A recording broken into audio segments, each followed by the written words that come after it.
Have you ever wondered why so many British war films barely get a mention in America, even though they're gems? Across the Atlantic, filmmakers were crafting stories packed with grit and everyday courage, but most never crossed the ocean. Hollywood gave the world spectacle, sure, but Britain gave raw humanity. And some of these films will surprise you with how modern they feel. Let's dive into 14 unforgettable British WWII films most Americans never watched. Convoy, 1940. Picture this: Britain is on edge in the early months of the war. The Atlantic is a deadly highway, and merchant ships carrying vital supplies are constant targets. That's where Convoy steps in.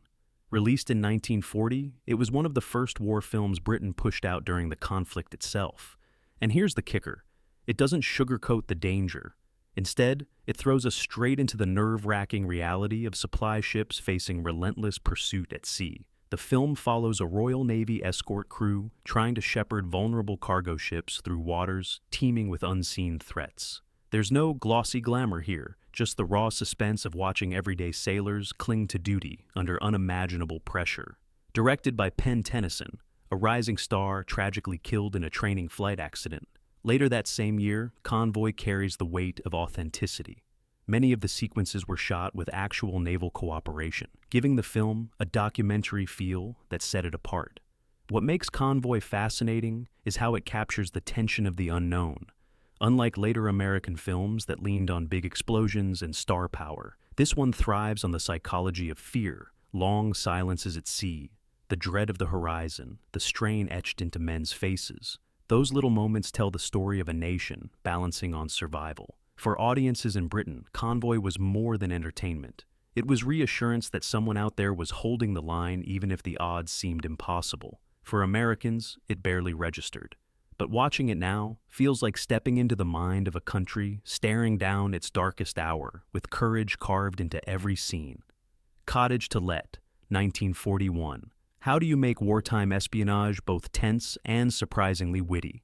Enter Cottage to Let, a quirky but sharp British thriller from 1941. Set in a remote Scottish estate, the film takes what could have been a simple spy story and injects it with a mix of humor, suspicion, and clever twists. The story revolves around a country house being used as a military research lab. At first glance, it looks like just another grand property playing host to evacuated children, convalescing airmen, and eccentric inventors. But as the walls start whispering, the audience quickly realizes not everyone under that roof is who they claim to be. Hidden among the guests are enemy agents using the chaos of war to slip unnoticed into the quiet countryside. What gives Cottage to Let its bite is how ordinary life collides with hidden danger. Director Anthony Asquith balances suspense with moments of levity, keeping the tone light enough to entertain yet sharp enough to sting.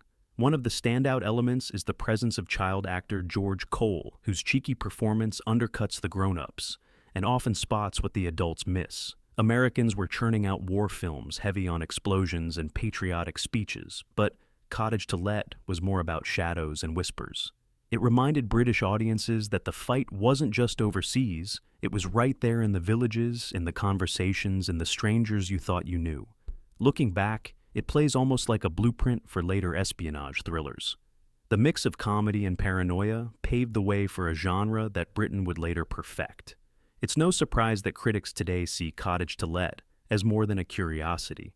It's a reminder that war cinema didn't always need to roar. Sometimes the quietest settings carried the loudest warnings. The Foreman. Went to France, 1942. Forget generals and battle maps. This film makes a factory manager the hero. The Foreman Went to France, released in 1942, tells the incredible story of a down-to-earth factory man who crosses into occupied territory, not with a weapon, but with grit and determination. His mission? To rescue vital machinery before it falls into the wrong hands. Played by Clive Brooke, the Foreman doesn't look like your typical cinematic hero. He's not suave, he's not a soldier, and he certainly doesn't have a grand strategy up his sleeve. What he does have is resourcefulness and an unshakable sense of responsibility. That's what makes the film so refreshing. Instead of focusing on the powerful, it zeroes in on the people who kept the gears of industry turning while the world tilted toward chaos. Director Charles Friend, who cut his teeth at Ealing Studios, infuses the film with brisk pacing and subtle humor. There's tension, yes, but also a sense of warmth that highlights ordinary courage. Watching the foreman navigate occupied France, dodging enemy patrols and making life-or-death decisions gives the audience a different kind of thrill, one rooted not in spectacle, but in ingenuity. The film is also a fascinating time capsule. It was released at a moment when Britain desperately needed stories that reassured people their contributions mattered. Convoys kept the food coming, factories kept the planes flying, and men like this fictionalized foreman symbolized the everyday grit that truly won the war. For American audiences, the appeal was limited. It didn't fit the Hollywood mold of grand heroes and battlefield glory. But for British viewers, it was quietly powerful. It reminded them that the war wasn't just about soldiers in uniform. It was also about civilians stepping into extraordinary roles. Watching it now, The Foreman Went to France feels like a tribute to the kind of understated bravery Hollywood often overlooked. Unpublished story, 1942. What if the front lines weren't only in Europe, but also in the newsroom? That's the angle Unpublished Story takes. Released in 1942, it follows a London journalist battling not just bombs in the Blitz, but also the invisible walls of censorship and propaganda. Starring Richard Greene and Valerie Hobson, the film centers on a reporter who uncovers a network of fifth columnists plotting against Britain from within. But here's the twist. His biggest battle isn't exposing the spies, it's convincing the authorities to let him tell the story in the first place. The movie dives into the uneasy dance between truth and national morale and official secrecy. Director Harold French keeps the tension tight, crafting a thriller that feels surprisingly modern. There's grit in the bombed-out London settings, and urgency in the journalist's race to get the truth out before it's too late. The stakes aren't just physical, they're moral. How much should the public know? And at what point does secrecy become dangerous? Unpublished Story stands out because it reveals a layer of the war Americans rarely saw on film: the fight for information. Hollywood loved stories of dashing pilots and tough infantrymen. Britain, in contrast, wasn't afraid to dig into the subtler but equally crucial battles, like the war for hearts and minds. Critics today often highlight how the film blurred the line between thriller and social commentary. It dared to question authority at a time when unquestioning obedience was the safer narrative. That makes it feel strikingly fresh even decades later. For American audiences, it likely seemed too talk-heavy, too bound to the specifics of British life under siege. But that's exactly what gives it power now. Unpublished Story isn't just about journalists chasing leads. It's about how vital information can be and how dangerous silence can become. In an age where media battles rage every day, its message has only grown sharper. San Demetrio, London, 1943. Now, here's a survival story that feels almost too incredible to be true, but it happened. San Demetrio, London, released in 1943, dramatizes the ordeal of a British merchant tanker hit hard during the Battle of the Atlantic. The ship was torpedoed, abandoned by its crew, and left to burn. Most people would assume that was the end. But the crew had other ideas. Against staggering odds, the men returned to the vessel, fought the fires, patched the damage, and somehow sailed her back to Britain. The film captures every moment of this nail-biting journey, from the chaos of the attack to the slow, grueling struggle of repairing a crippled ship while still at sea. No cavalry, no dramatic rescues, just exhausted sailors battling the elements and their own doubts. Director Charles Friend, yes, the same man behind The Foreman Went to France, approaches the story with a documentary like Realism. He avoids melodrama, letting the extraordinary events speak for themselves. The cast, led by Walter Fitzgerald and Ralph Michael, deliver understated performances that highlight resilience rather than heroics. What makes San Demetrio, London so remarkable is its focus on perseverance. There are no grand speeches, no tidy triumphs.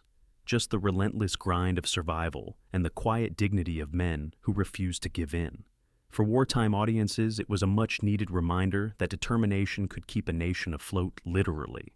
For Americans, the film never made a big splash, maybe because it lacked a Hollywood-style climax. But that's exactly why it matters. It shows courage not as a moment of glory, but as a series of small, stubborn choices in the face of despair.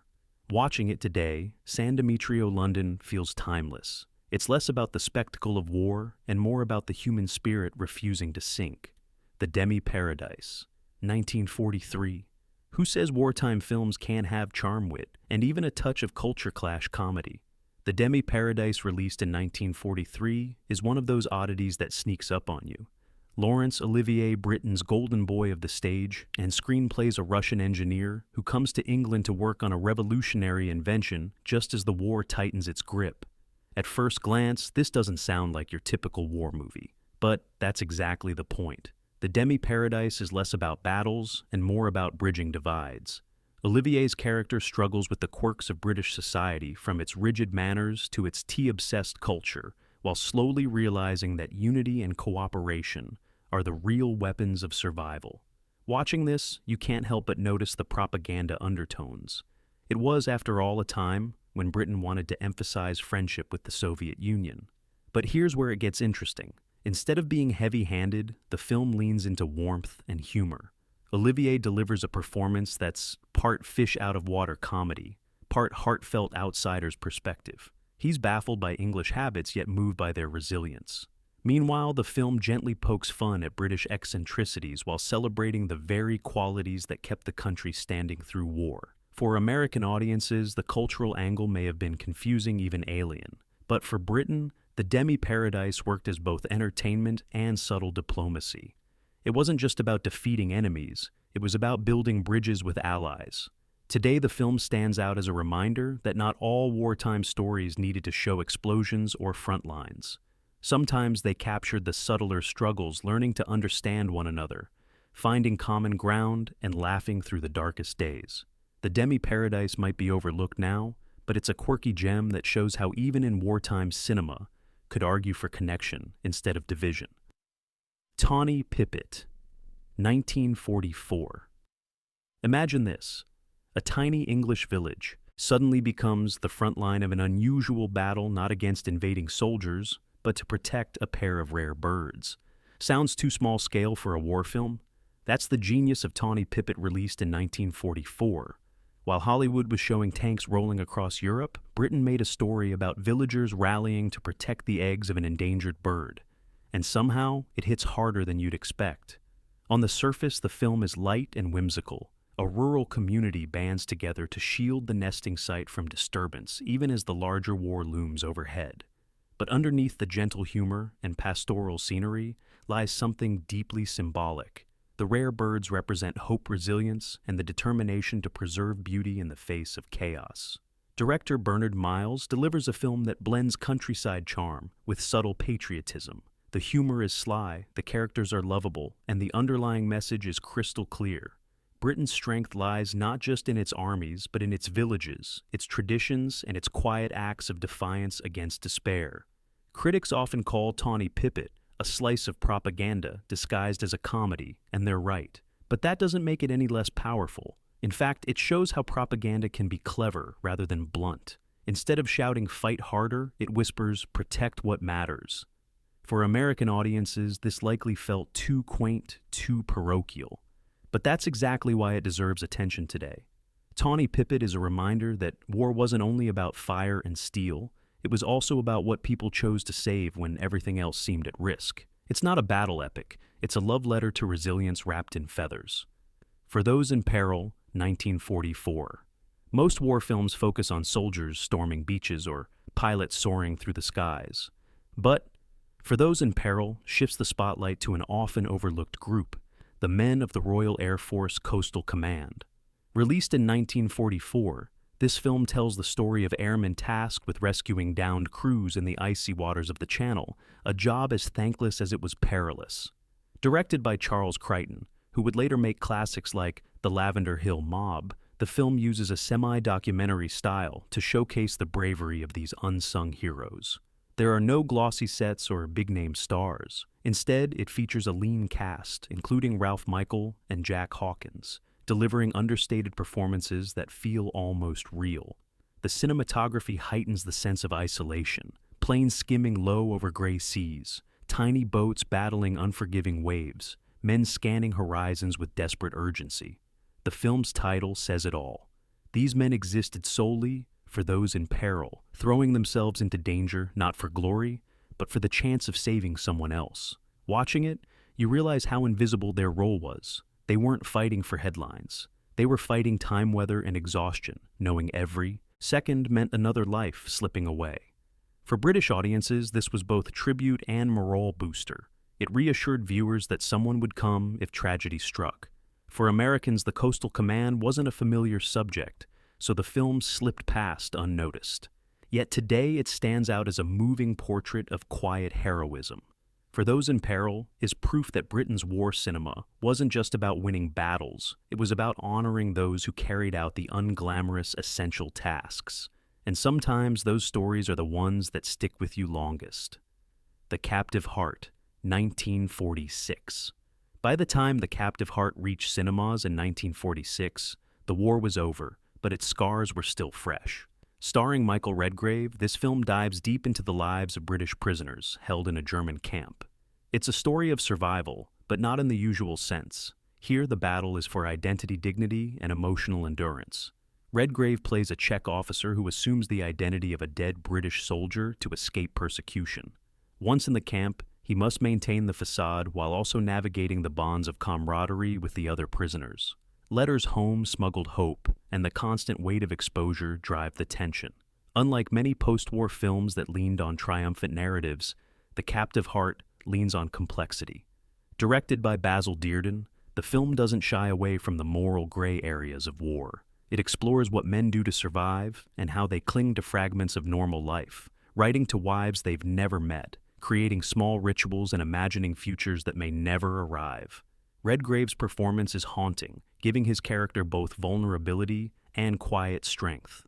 For audiences in Britain, the film resonated deeply. Many had relatives who had lived through camps, and the authenticity of the depiction struck a chord.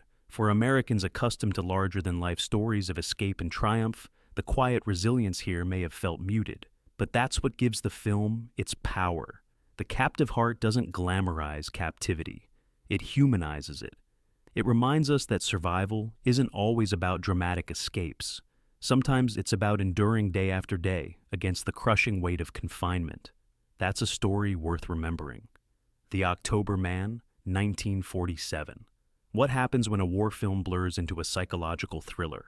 The October Man, released in 1947, is one of the boldest post-war films Britain produced. Rather than depicting battles, it focuses on the mind of a man scarred by wartime trauma and how those scars ripple into peacetime. Eric Portman plays Jim Ackland, a man recovering from a devastating accident during the war that left him with lingering psychological wounds. When a young woman in his town is found dead, suspicion falls on him, not because of evidence, but because of his fragile state of mind. What unfolds is less about solving the case and more about exploring paranoia, memory, and the way society views those struggling to heal after conflict. Directed by Roy Ward Baker, who would later go on to helm Titanic and Quatermass films. The October Man is a masterclass in tension. The cinematography amplifies the unease, foggy streets, shadowy interiors, and the constant sense that Jim is being watched, judged, and cornered. Though marketed as a thriller, the film is unmistakably rooted in wartime aftermath. It asks a question rarely posed on screen at the time.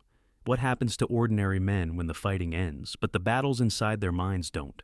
For a Britain filled with veterans returning to civilian life, that question was painfully relevant. For American audiences, the blend of war themes and psychological suspense may have felt too ambiguous.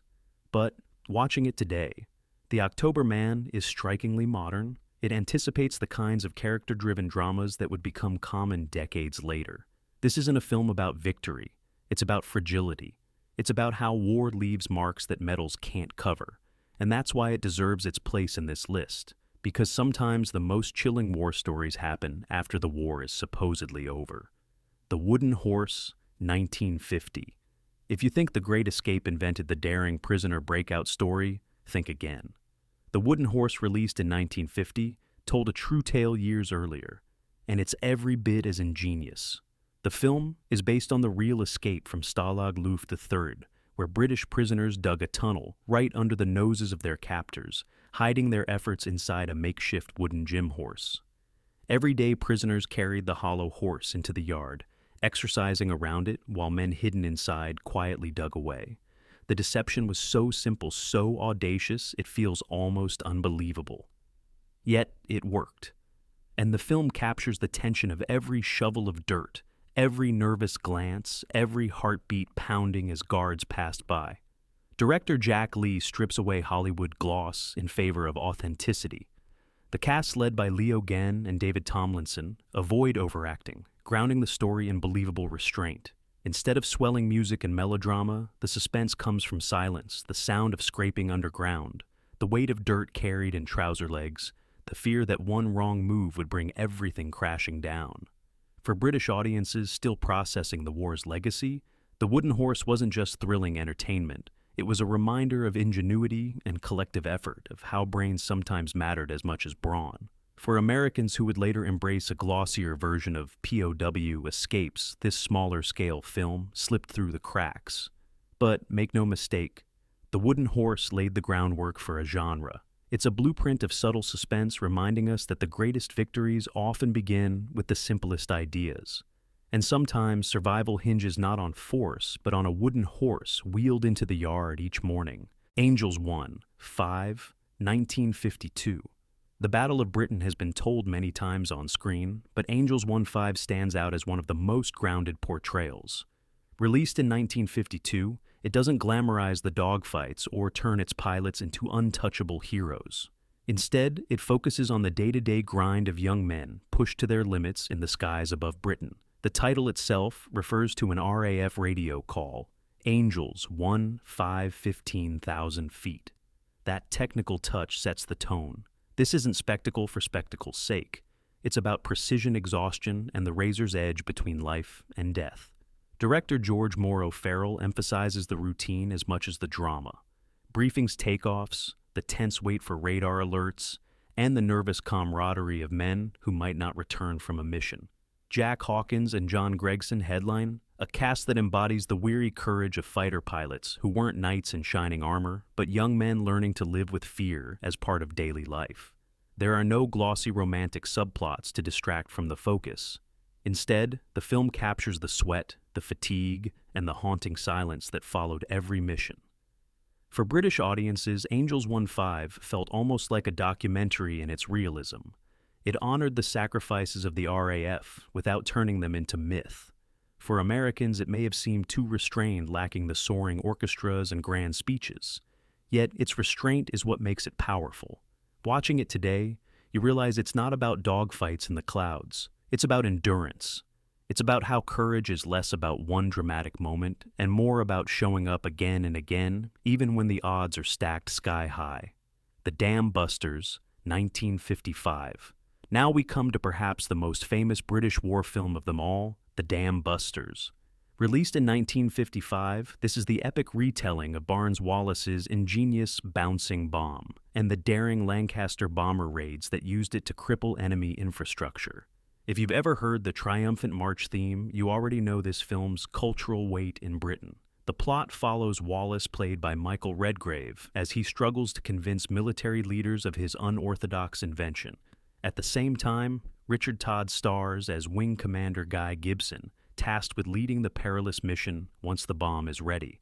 The film builds tension from both sides. The endless tinkering and testing of an invention no one believed in, and the nail-biting training of pilots preparing for a near-impossible raid. What makes the Dambusters so iconic is its balance of technical detail and human drama. The aerial sequences were groundbreaking, for the time blending real footage with model work to deliver stunning realism. The dialogue is clipped understated, yet brimming with the dry humor and grit audiences had come to associate with wartime Britain. For American audiences, it gained some recognition, especially as a technical marvel, but it never carried the same cultural weight it did in Britain, where it became a touchstone of national pride. In fact, the raid story was so compelling, it later inspired scenes in none other than Star Wars. Yes, George Lucas admitted, the attack run in A New Hope was directly influenced by the Dambusters. Even now, the Dambusters holds up not as propaganda, but as a masterclass in suspense ingenuity and determination. It's proof that sometimes history itself is more thrilling than any fiction. Sink the Bismarck. 1960. By 1960, British war films had shifted from morale boosters to big-screen epics, and Sink the Bismarck was one of the crown jewels of that era. This film dramatizes the real naval hunt for Germany's most feared battleship, the Bismarck, which threatened to dominate the Atlantic supply routes.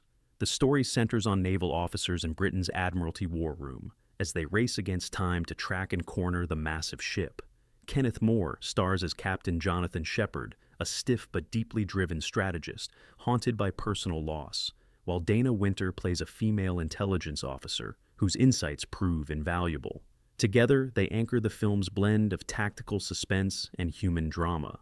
Unlike many war movies that relied heavily on spectacle sync, The Bismarck is surprisingly cerebral. Much of the tension comes not from the battles themselves, but from the chess game of strategy decoding signals, anticipating moves, and making life-or-death calls with limited information. When the climactic battle arrives, it's all the more powerful because the audience has lived through the buildup of suspense. For British audiences, the film was both thrilling entertainment and a chance to revisit one of the most dramatic naval victories of the war. For Americans, it didn't resonate as strongly, partly because the Atlantic campaign wasn't as deeply ingrained in their national memory. What makes Sink the Bismarck endure is its mix of intelligence and intensity. It respects the audience enough to let strategy drive the story, while still delivering action when it counts. Watching it today, you see more than a war film. You see a nation reclaiming pride through precision, patience, and persistence. And that's the list: 14 British WWII films that rarely got their due across the Atlantic. They may not have Hollywood polish, but they shine with grit, heart, and unforgettable storytelling. Each one offers a different slice of wartime reality, from daring escapes to quiet resilience. Which one are you watching first? Share your pick in the comments, hit subscribe for more hidden gems, and let's keep rediscovering the classics history almost left behind.